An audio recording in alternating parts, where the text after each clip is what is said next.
ეროვნული უმცირესობათა საკითხებში ეუთოს უმაღლესი კომისარი საქართველოში ვიზიტს განაგრძობს. კნუტ ვოლებეკი უკვე შეხვდა საგარეო საქმეთა, ასევე დევნილთა და განსახლების მინისტრებს.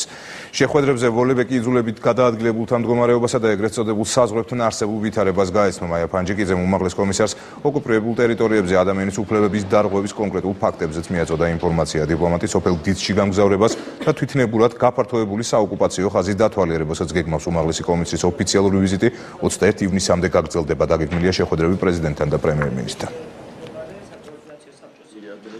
ჩვენ ვისაუბრეთ აქტუალურ თემებზე, რასაკვირველია, ეს არის ოკუპირებული ტერიტორიების მდგომარეობა, იქ ადამიანის უფლებების დარღვევის ფაქტები და სხვა და გარდა ამისა, რა თქმა უნდა, შევეხეთ იმ საკითხებს, რომელსაც მისი მანდატი მოიცავს. ეს არის ეროვნული უმცირესობების უფლებები, მათთვის ყველა უფლების გარანტიის მიცემა სახელმწიფოს მხრიდან. გიგი უგულავა ჯოზეფ კეის წინააღმდეგ საქალაქო სასამართლოში თბილისის მერის წინა სასამართლო პროცესი დაიწყო. ქალაქის მთავრობის ხელმძღვანელი საქმეს პოლიტიკურად მოტივირებულს უწოდებს. მისი დაცვის მხარე კი ითხოვს ტელეკომპანია იმედის ყოფილი მფლობელის კეის ჩვენება მტკიცებულებად არ ჩაითვალოს. გადაწყვეტილებას მოსამართლეს 3 ივლისს მიიღებს. სწორედ ამ დროისთვის გადაიდო მერის პროცესი. იმედის ხელში ჩაგდების დანაშაულებრივი სქემის გარდა გამოძიება უგულავას რიყის გასხვისებისა და პარტიული აქტივისტების ფიქტიური დასაქმების გამოცედავება. უკვე ცნობილია, რომ სხვადასხვა ეპიზოდზე სავარაუდოდ ყოფილი პრემიერი ნიკა გილაურის სხვა მაღალი თანამდებობის პირები და იმედის მაშინდელი ხელმძღვანელებიც დაიკითხებიან.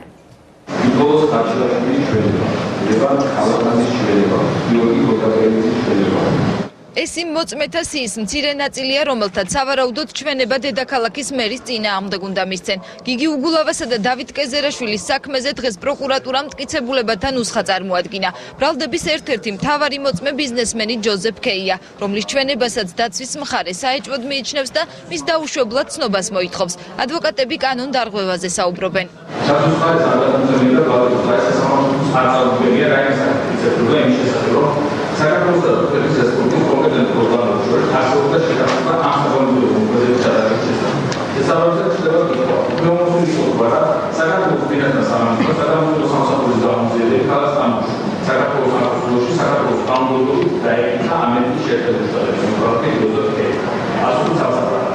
არ შეიძლება თავისუფალი თხრობის დროს 600 სიტყვიანი შემდგარი მონაყოლი იდენტური იყოს გარკვეული თვეების ინტერვალის მიუხედავად სხვადასხვა გამოძიებებთან მიცემის დროს.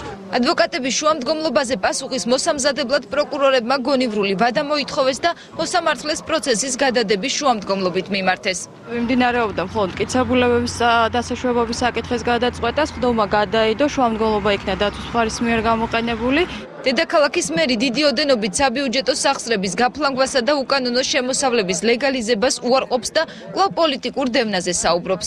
მთელი სამართალდამცავი სტრუქტურა დაკავებულია წინა ხელისუფლების დევნით. ჩვენ არ გვეშინია სასამართლოზე, ყველანი სასამართლოზე ვართ, ყველა გამოცხადებულია. ჩვენ მიცავ ჩვენ სიმართლეს მაშინ როცა მათ უნდა დაამტკიცონ ჩვენი ბრალეულობა.